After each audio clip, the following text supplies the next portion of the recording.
என்ன பண்ணுறது, நாட்டில் நிறைய பேருக்கு பல தான் பிடிக்குது. இந்த பொமோகிரானேட்டில் 2 பொமோகிரானேட் பார்த்தீங்களா, நம்ம கடைக்கு போனீங்க அப்படின்னா இந்த மேலே இருக்க பொமோகிரானேட் தான் வாங்குவீங்க. இந்த மாதிரி கீழே இருக்கிற இந்த பொமோகிரானேட்டை வாங்கவே மாட்டீங்க. ஏன்னு கேட்டிங்கன்னா, இந்த பொமோகிரானேட் பார்க்கவே ஒரு மாதிரி டிஸ்கஸ்டிங்காக, ஒரு மாதிரி அழுகி போன மாதிரியும், ஒரு மாதிரி காஞ்சு போன மாதிரி இருக்குன்னு சொல்லி இந்த பழத்தை நிறைய பேர் வாங்குறதே கிடையாது. நல்லா மேலே இருக்க பொமோகிரானேட் மாதிரி நல்லா பலன்னு அப்படியே எண்ணெய் தேய்ச்சி வச்ச பழம் மாதிரி இருக்கும். அதை தான் சூஸ் பண்ணி வாங்கிட்டு வருவீங்க. அதுதான் ரேட்டும் கூட. இது பார்த்தீங்கன்னா ரேட் ரொம்ப கம்மிங்க. அது கிலோ 200 இது கிலோ 150 தான். ஆனால் என்ன அதில் பெரிய கஷ்டமான விஷயம்னா, இது தாங்க நாட்டுப்பழம். இதுதான் ஒரிஜினல் சத்தான பழம். அந்த பழம் பார்த்தீங்க அப்படின்னா கெமிக்கலையும் உரத்தையும் கொடுத்து அதை அப்படி ஷேப் ஆக்கி அதை கஷ்டப்படுத்தி அதில் ஒரு டேஸ்ட்டும் இருக்காது, ஒன்றும் இருக்காது, சத்து இருக்காது. அது வெறும் சக்கை.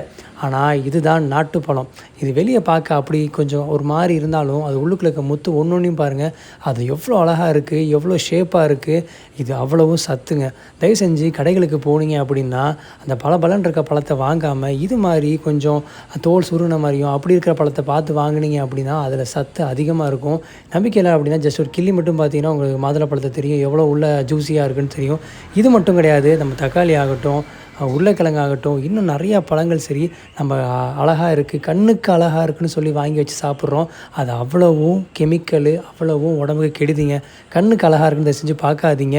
வயிற்றுக்கு நல்லா இருக்கா, உடம்புக்கு நல்லா இருக்கான்னு பார்த்து நாட்டு பழமாக சூஸ் பண்ணி வாங்குங்க. அது உங்கள் பிள்ளைங்களுக்கு வாங்கியும் கொடுங்க. அதுதான் ஹெல்த் அண்ட் டேஸ்டியும் கொடுங்க. நம்ம வீடியோ பிடிச்சிருந்துச்சுன்னா மறக்காமல் லைக் பண்ணிவிட்டு இந்த வீடியோ உங்கள் ஃப்ரெண்ட்ஸ் அண்ட் ஃபேமிலிக்கு ஷேர் பண்ணி விடுங்க.